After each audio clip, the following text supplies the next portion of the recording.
I made it clear to the governor and the mayors that the federal government is ready to help in every single way possible.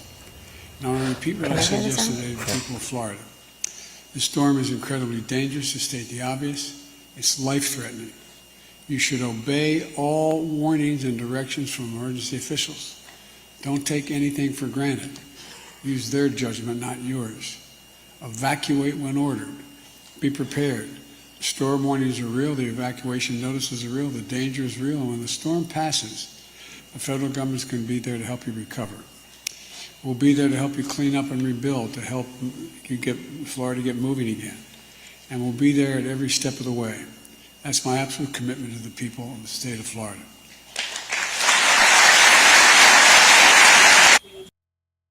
Vehicles from Florida Highway Patrol and, of course, our Coast Guard partners. There is going to be a massive effort as soon as it passes Southwest Florida to be able to get out, recon the area, and identify areas where there may be a need of rescue services. And some of these counties obviously know where residents decided to hunker down in, so they're going to be looking there first. But this is going to be really, really important to be able to get, I think in Hurricane Michael, I mean, it took a few days to be able to get into Mexico Beach.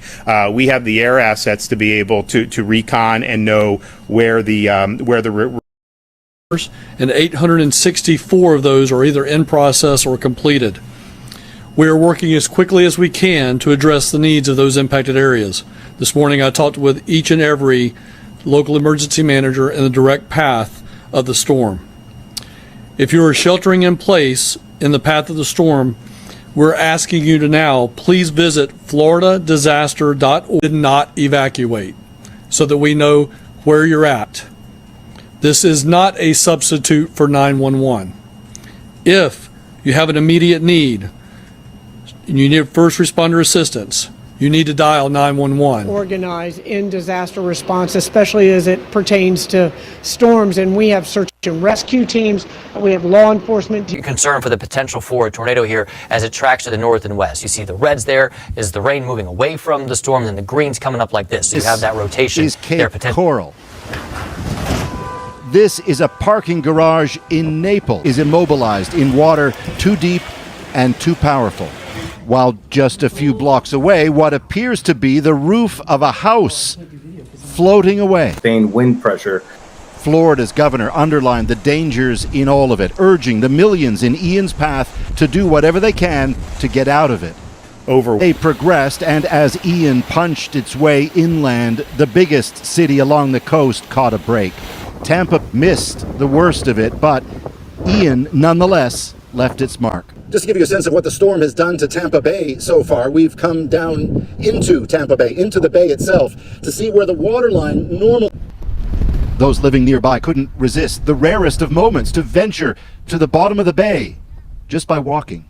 You ever seen anything like this before? I heard about it. Different storm, but with Fiona so fresh in our minds for comparison. The strongest winds at Fiona's landfall, 60 km, making a second landfall in the southeast U.S. coast in the next couple of days. And the city. Forecasters had warned that the storm surge would be unsurvivable, up to 18 feet in some spots.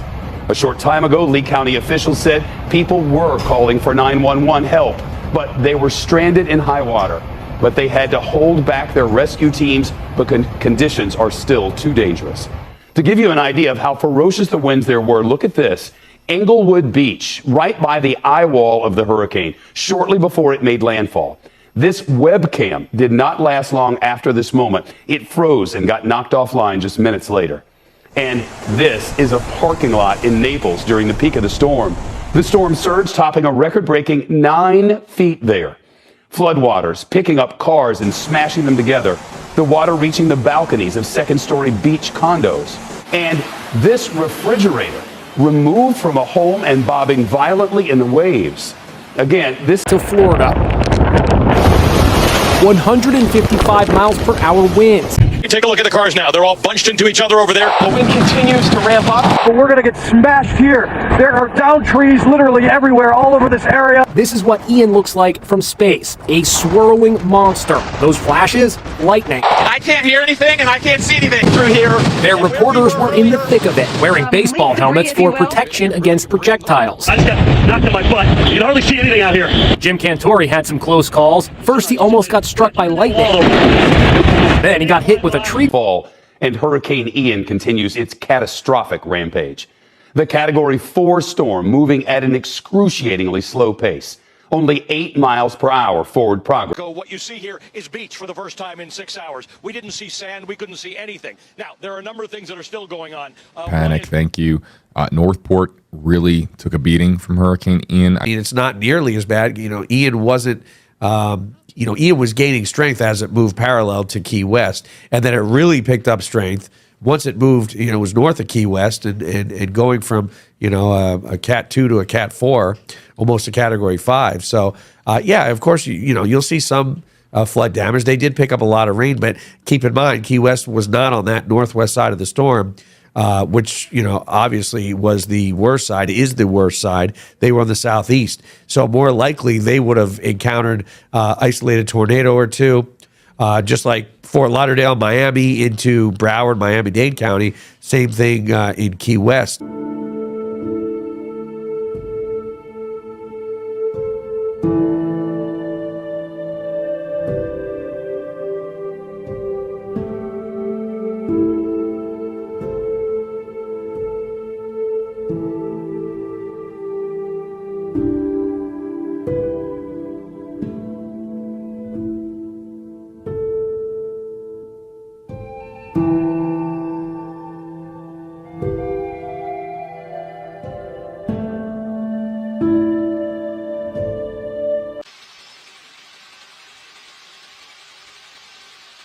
There's no buildings left here, dude. Yeah.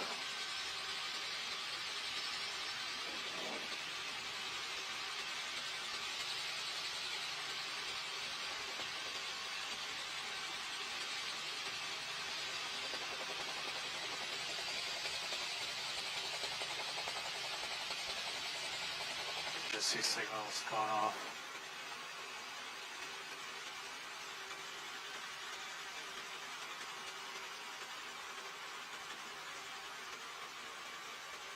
If you want to take the bridge back, you could at this point. Let's head back to fuel up. They're telling us to depart the airspace. That's per EOC. I don't know who EOC is.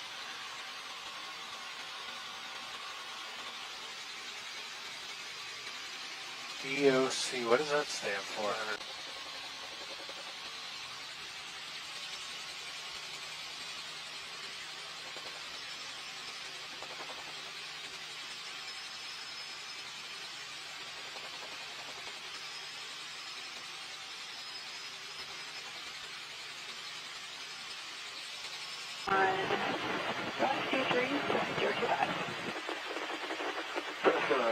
Press